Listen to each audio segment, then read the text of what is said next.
Evangelho de Jesus Cristo, segundo escreveu São João, capítulo 6, versos 68 a 69.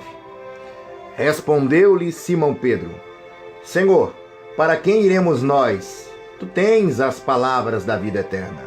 E nós já temos crido e bem sabemos que tu és o Santo de Deus.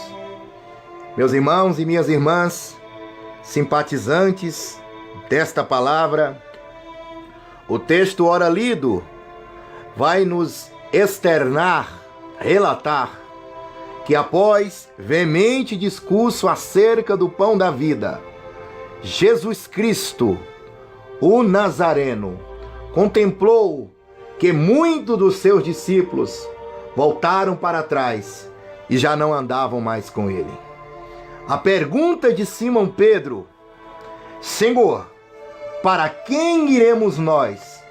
Porém, nos leva a tecermos, agora mais do que nunca, algumas considerações, levando ainda em relevante a atual situação pelo qual permeia a Igreja de Cristo Jesus nesta terra.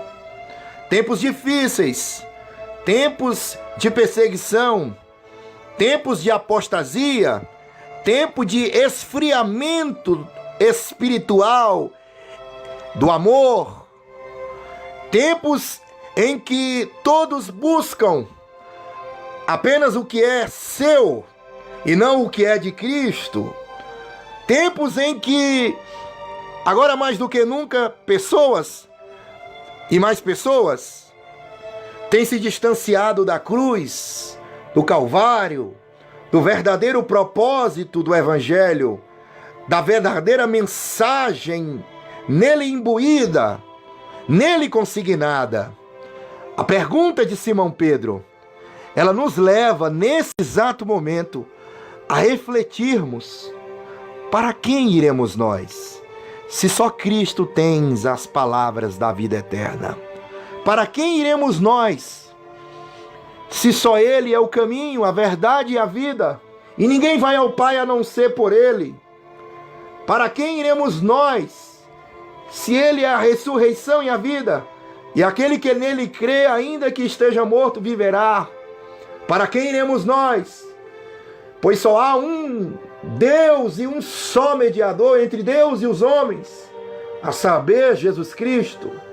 Para quem iremos nós, se Ele, o Cristo, o Filho do Homem, veio para buscar e salvar o que se havia perdido? Para quem iremos nós? Pois acerca dele testificou João Batista, que em verdade ele batizava com água para o arrependimento, mas aquele que viria após ele era mais poderoso, cujas alparcas não era digno de levar, e ele vos batizaria com Espírito Santo e com fogo. Para quem iremos nós? Se a palavra do Senhor ela é clara, real, viva e eficaz, a nos dizer que, se conhecermos essa verdade que está em Cristo, materializada através da sua obra, essa verdade ela nos libertará. Quando me deparo com esta indagação, não poderia deixar de lembrar que esse a quem se refere Simão Pedro moveu-se de íntima compaixão pela viúva de Naim, a quem disse: não chores. Esse também a quem Simão Pedro se refere esteve ali próximo ao tanque, onde estava aquele paralítico, olhando para ele, perguntando-lhe: queres ficação? Este mesmo Jesus Cristo a quem Simão Pedro se refere, fitando os olhos em outra oportunidade em Simão Pedro, disse-lhe: lança as redes para pescar. Este mesmo Simão, tendo pescado a noite inteira, disse: nós não apanhamos nada, mas segundo a tua palavra, nós lançaremos a rede. Este mesmo Jesus Cristo, a quem Simão Pedro se refere, olhando para aqueles que estavam naquela multidão, disse claramente: alguém me tocou. Alguém me tocou porque de mim saiu virtude. Este mesmo a quem se refere Simão Pedro disse claramente: retirai-vos, porque esta menina não está morta, mas dorme. E todos riam dele. E logo que o povo foi posto para fora, este mesmo a quem se refere Simão Pedro, Jesus Cristo, o Nazareno, o Filho de Deus, o Verbo, pegou-a pela mão e a menina se levantou. Este mesmo a quem se refere Simão Pedro disse claramente para a mulher cananeia: ó mulher, grande é a tua fé, seja isso feito para contigo, como tu desejas. E desde aquela hora, a sua filha ficou sã. Este mesmo a quem Simão Pedro se refere disse claramente ainda: tirai a pedra.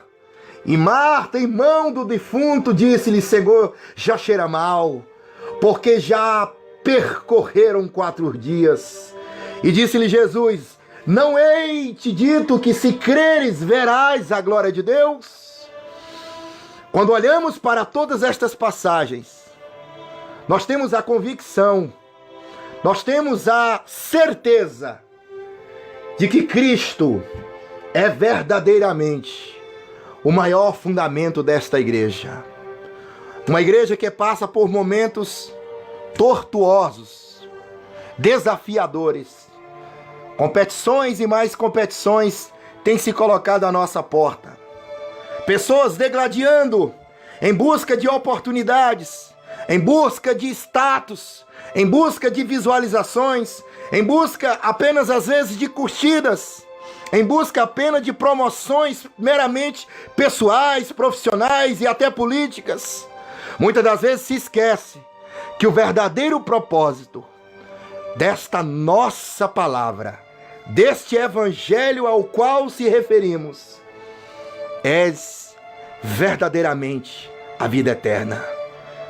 Se nada do que dissermos desaguar na vida eterna, o nosso discurso é vão. Se olharmos apenas para as coisas terrenas, para as coisas naturais, estamos gastando nosso tempo. Estamos vivendo uma ilusão. Se a nossa mensagem, a nossa pregação se constituir apenas em uma metodologia humana, autômata, filosófica, histórica, estamos perdendo nosso tempo. Poderíamos estar dentro das academias, estudando, mergulhando, exaurindo o que o conhecimento, o que a teoria poderia nos proporcionar. Mas esse a quem Pedro se refere, ele tem o poder de nos dar a vida eterna. A vida eterna. Esse é o maior propósito do Evangelho. Essa é a maior de todas as nossas metas, a vida eterna.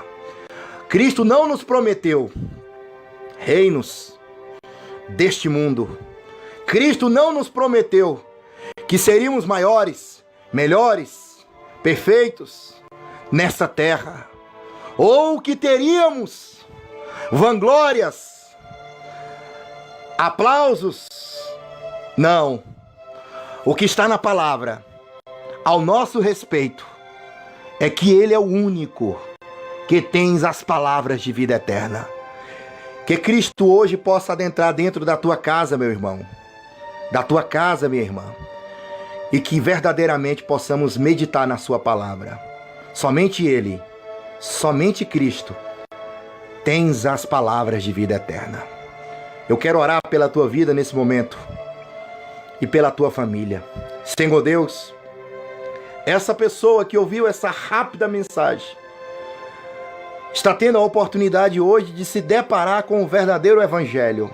Senhor, alcança a sua vida. Confirma esta palavra na sua história, em meio à sua família. E diante de todos esses obstáculos que tem se levantado a cada dia, humanamente e espiritualmente, concede-nos o poder e a autoridade de andar mais e mais na tua presença. Ajuda-nos, Senhor, a conhecer o verdadeiro propósito do Evangelho. Nos livra, ó Pai, de todas as mensagens falsificadas, de todas as mensagens contaminadas. Livra-nos, ó Deus, das panelas onde há morte, e que possamos, meu Deus, meditar e degustar do verdadeiro Evangelho. O Evangelho que não me leva apenas ao homem, à terra, mas que principalmente me prepara e me conduz para os céus. Esse é o verdadeiro propósito. Implanta ele, ó Pai. Lança ele, ó Pai. Confirma ele, ó Deus, no coração dos teus servos e tuas servas que recebem esta oração. Eu agradeço a todos. Eu sou Max Barbosa, Assembleia de Deus, Ministério Madureira, Congregação Recôndito da Graça. Estamos orando pela sua vida. Que Deus em Cristo Jesus abençoe a todos.